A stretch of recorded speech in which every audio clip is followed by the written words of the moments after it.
£200,000, and she's not alone. Maternity services, specialist eye, cancer and heart treatment are worst hit by health tourism. A recent investigation found health tourists come mostly from Nigeria, followed by Poland, British expats, Portugal and Bangladesh. Estimates put the cost at anywhere between £12 and £200 million, the equivalent of up to 6,500 nurses. But the Department of Health admits it may never know the true cost. Well, in our online poll this morning, we asked if you thought people who didn't live in Britain should pay before having NHS treatment. So far, 95% of you, overwhelming, think that they should. We're joined now by Julia Manning from the medical think tank 2020 Health, who conducted this research, and Leigh Daynes from the charity Doctors of the World. So, Julia, it looks like most of our viewers are agreeing with your proposals that health tourists should pay, and we need to crack down on this. Why do you think it is so important to tackle? They're right to have concerns, and as your report pointed out, we actually don't know how much is being spent on foreigners coming here. No one has been counting. No government has been brave enough to say we need to know how much is being spent. But even the biggest figure, the £200 million estimate, is still only a tiny proportion of the NHS budget, though, isn't it? It is, but those are the invoices that we know have not been paid. What about all the people who haven't been invoiced in the first place and they weren't eligible for treatment? I mean, we're talking hundreds and hundreds of millions, if not into billions, but we don't actually know. So it's important that we do try and find out how much we're spending. And that is important because we have a finite NHS budget that we know is coming under more and more strain. We know in the next 10 years we've got to find an extra at least 28 billion just to meet the needs of our own population. So, Leigh, it's a finite budget. We have an NHS that's struggling. Why should we pay for people who have not contributed in their taxes? Why should we pay for their care? Well, viewers are quite correct. Of course, those who can pay should pay. According to the Department of Health, the best estimates are the National Health Service spent about £33 million last year treating foreign nationals.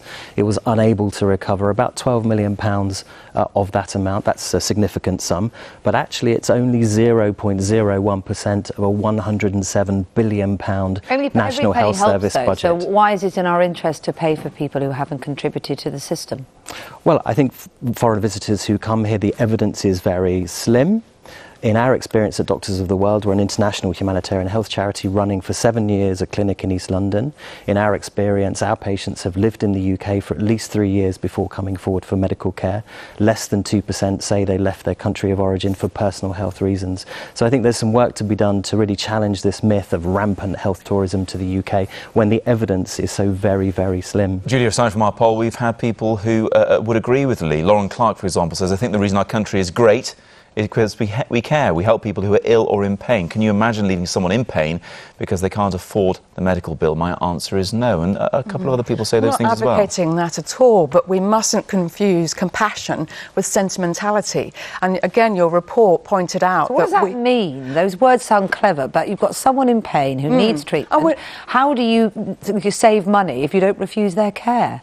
Well, as your report pointed out, if you have an emergency, if you have a condition which is contagious, you're going to get treatment and you're not going to be turned away. There's a hospital in West London, which is not that far from Heathrow, which has a system of taking people in, stabilising them and then discharging, not actually taking on their long-term medical care. And it's important that we get systems in place and that doctors feel that they're not being pressured and not being threatened with human rights legislation, which many doctors have told us that they are being, if they turn people away. So doctors need to feel that they have got the protection and cover to be able to say, actually, you're not eligible, we can't treat you unless you pay up front. Quite, Leigh, and it wouldn't be hard to administer, would it? And it wouldn't even have to be doctors doing it.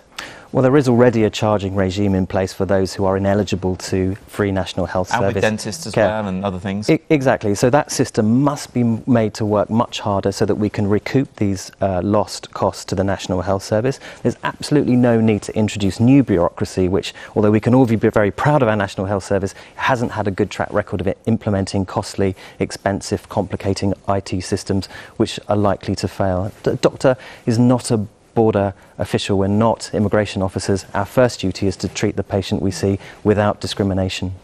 OK. But nor should they be colluding with fraud, which is what they're doing at the moment. OK. Thank you All right. very much It's indeed. a very good discussion. Thanks very much indeed. The headlines this morning: the Prime Minister is due to chair a National Security Council meeting to look at possible military action against Syria. Just 1 in 4 Britons say they would support missile strikes. Up to 42,000 people are dying unnecessarily from kidney problems, according to NICE. It's issuing new guidelines for treating hospital patients.